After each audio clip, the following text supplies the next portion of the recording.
The angle subtended by an arc at the center is double the angle subtended by it any point of the remaining part on the circle. ये circle से related एक theorem है और ये इसलिए important है क्योंकि इस थ्योरम से और भी बहुत सारी थ्योरम निकलती हैं। लगभग इसको समझने के बाद ऐसा समझ लीजिए आप कि आधा सर्किल का पोर्शन ख़त्म, आधा सर्किल आपकी समझ में आ जाएगा।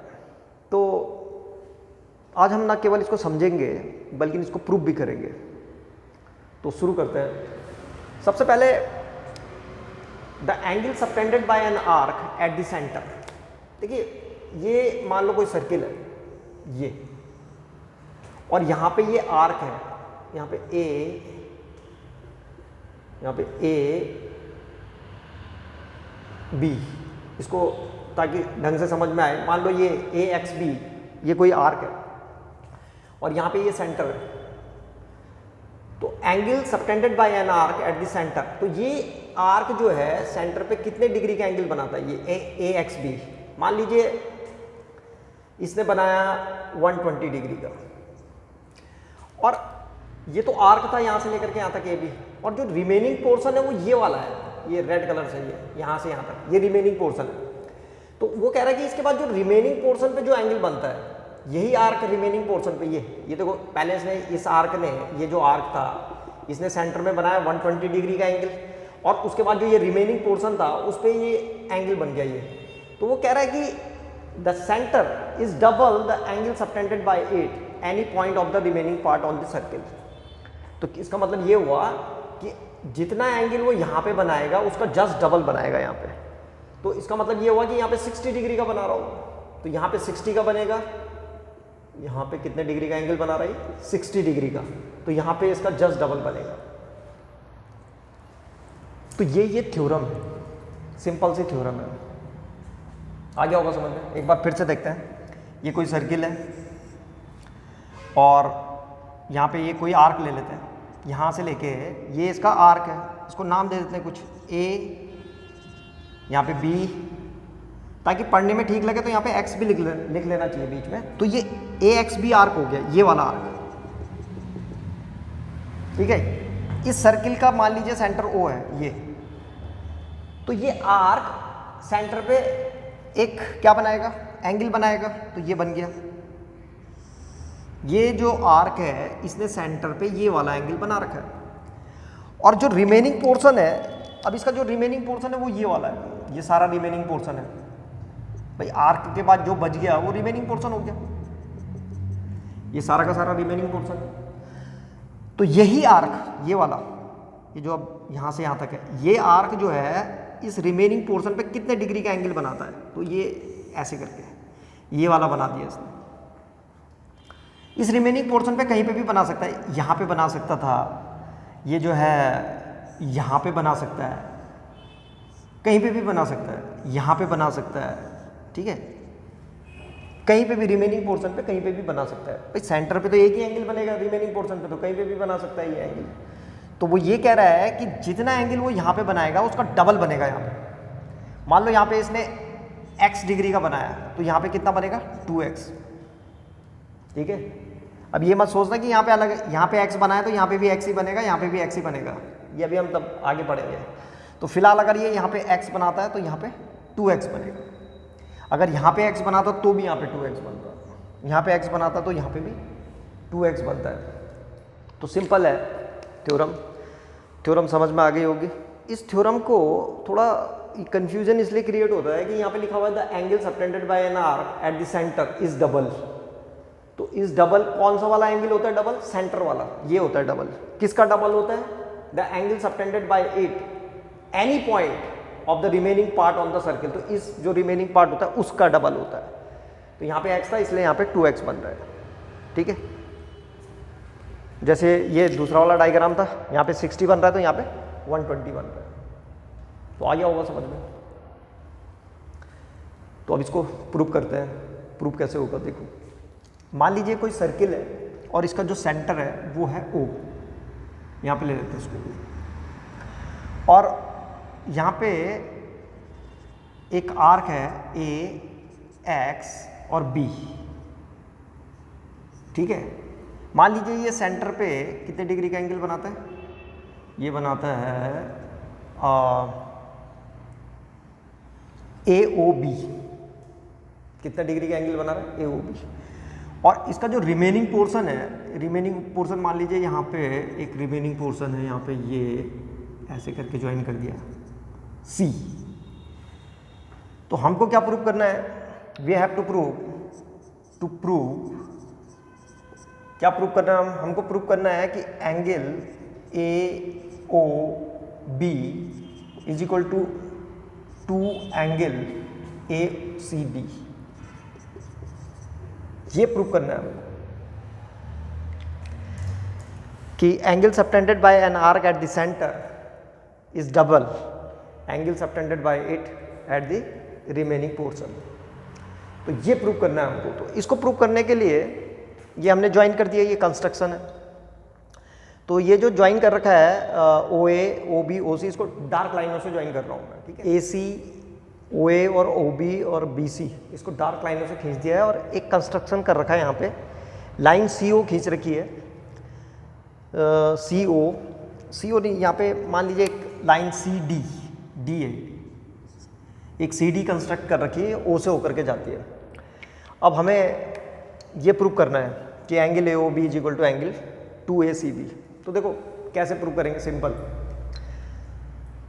ऐसे हो जाते हैं। तो आराम से थोड़ा ध्यान से देखो, मान लीजिए थोड़ी देर के लिए कि ये वाला जो एंगल है, ये वाला जो एंगल है इतना, इसको मान लेते थोड़ी देर के लिए ये x एंगल, स्मॉल x। तो ये वाला एंगल x हुआ, तो ये वाला एंगल भी x होगा, ये वाला। कैसे? अगर इस वाले ट्रायंगल को देखो, in triangle OAC, in triangle OAC में OC जो है वो OA के इक्वल है, OC is equal to OA, radii of circle, radii of the circle. ये रेडियाई ऑफ द सर्कल है तो इक्वल होती हैं। तो therefore triangle OAC is isosceles.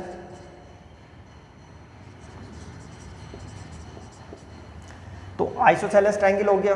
तो हमने पढ़ रखा कि आइसोसेलेस ट्रायंगल में दो एंगल भी इक्वल होते हैं। तो इसलिए जो है therefore angle OAC is equal to angle OCA,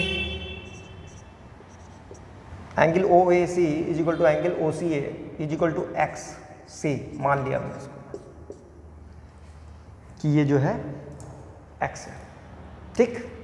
अब जरा इस एंगल को देखो ध्यान से, ये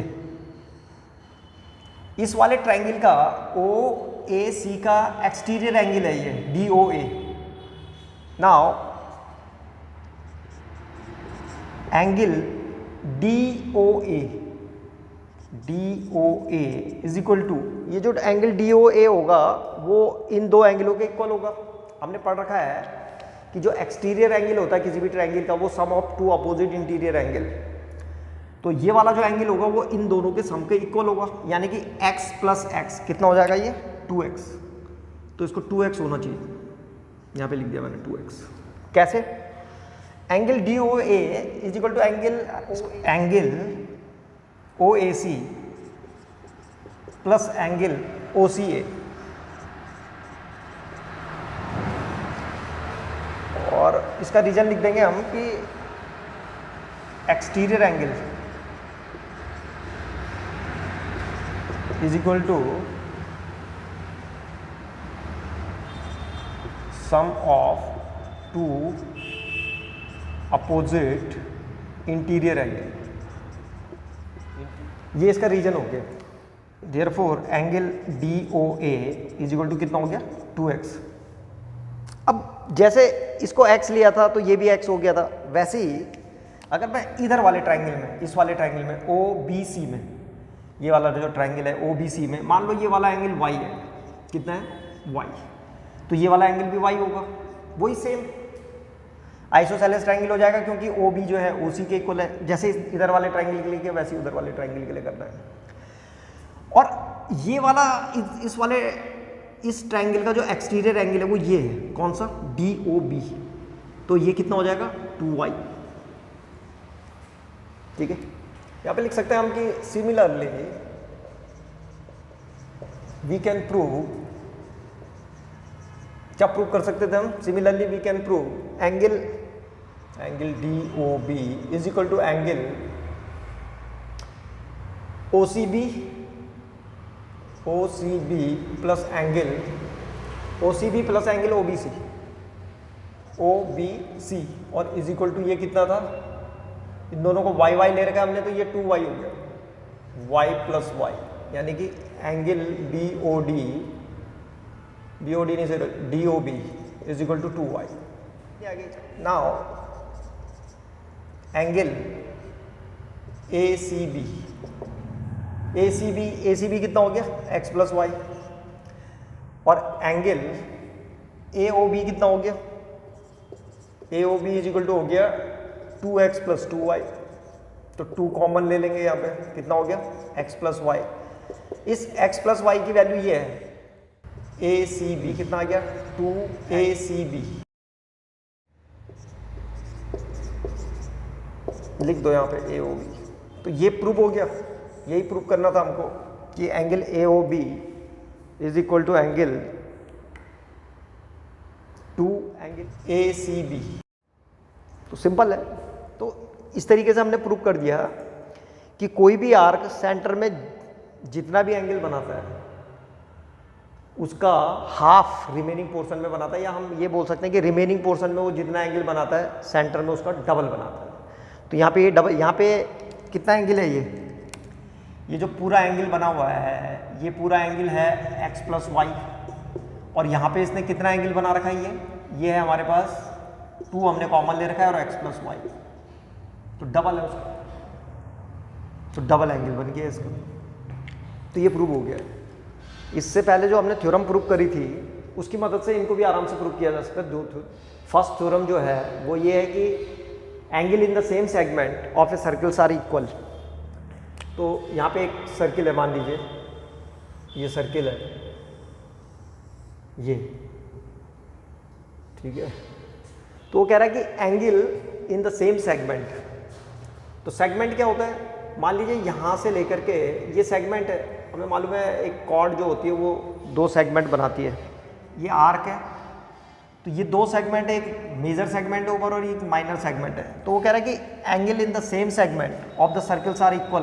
तो इसका मतलब ये हुआ कि यहाँ से जितने भी एंगल बनेंगे किस पे, इस मेजर सेगमेंट पे, ये मेजर सेगमेंट है ऊपर वाला, मेजर सेगमेंट। तो इस मेजर सेगमेंट में यहाँ से ये AXB जितना एंगल ये है, यहाँ से अगर मैं कोई दूसरा एंगल बनाऊँ, ये angle of the same segment का मतलब ये हो गया कि ये एक ही सेगमेंट पे बन रहे हैं। कौन बना रहा है इन एंगलों को, या तो कॉर्ड AB बना रही है या आर्क AXB बना रहा है। तो दोनों में से कोई भी बनाए, दोनों एंगल इक्वल होता है। हमको इस तरीके से समझना है इसको कि चाहे कॉर्ड AB बनाए चाहे आर्क AXB बनाए, ये एंगल, जितना एंगल ये होगा उतना ही एंगल ये होगा। अच्छा, ऐसे ही इधर भी हो सकता है, इस साइड ये माइनर, ये वाला जो है ये था माइनर सेगमेंट है ये। तो माइनर सेगमेंट पे भी एंगल बन सकते हैं। तो माइनर सेगमेंट पे एंगल कैसे बनेंगे, जैसे एक एंगल ये बन गया और एक एंगल ये बन गया, ये तो ये वाला एंगल और ये वाला एंगल आपस में कैसे होंगे, इक्वल होंगे। तो इसी को बोलते हैं angle in the same segment of a circles are equal. अब ये इक्वल क्यों है, तो ये फिर से एक सर्किल बना रखा है और यहाँ पे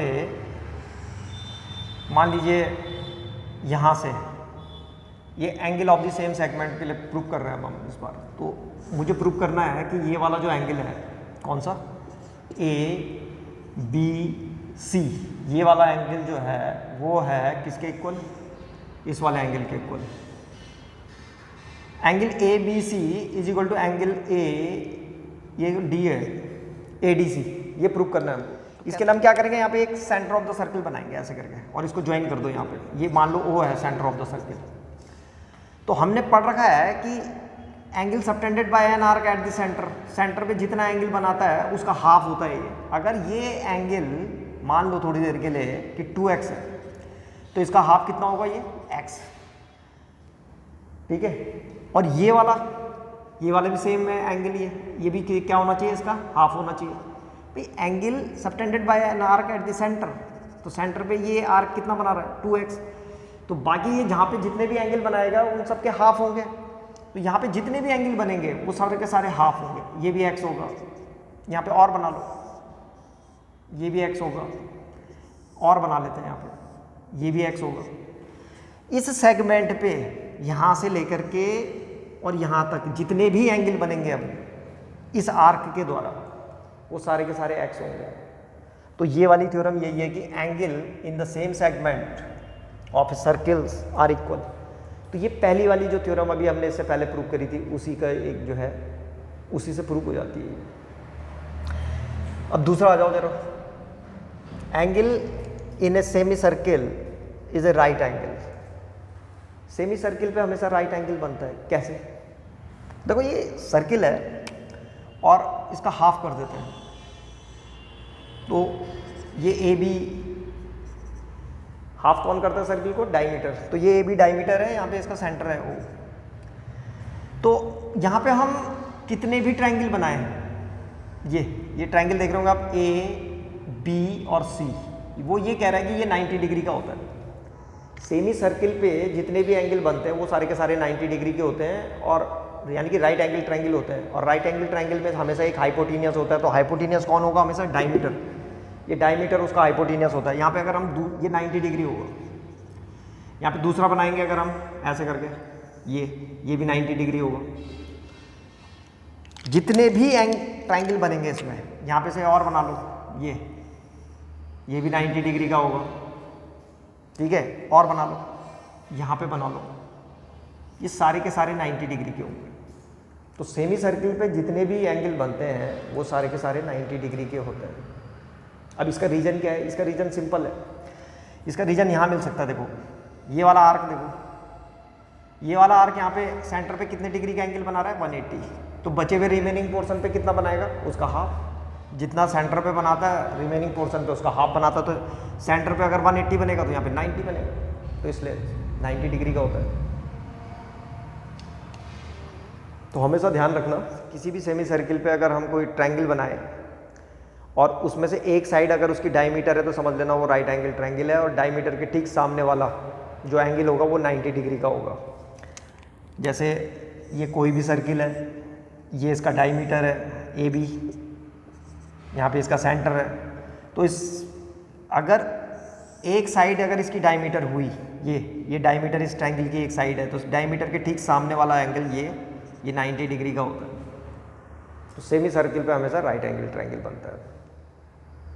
मुझे उम्मीद है कि जितना भी हमने इसमें पढ़ा सब कुछ समझ में आया होगा आप लोगों को। अगर फिर भी कुछ रह गया हो या किसी की समझ में कुछ ना आया हो तो कमेंट्स बॉक्स में हमें क्वेश्चन पूछ सकते हैं, मैं पूरी कोशिश करूँगा आपकी प्रॉब्लम को सॉल्व करने, जो भी प्रॉब्लम होगी उसको सॉल्व करने की।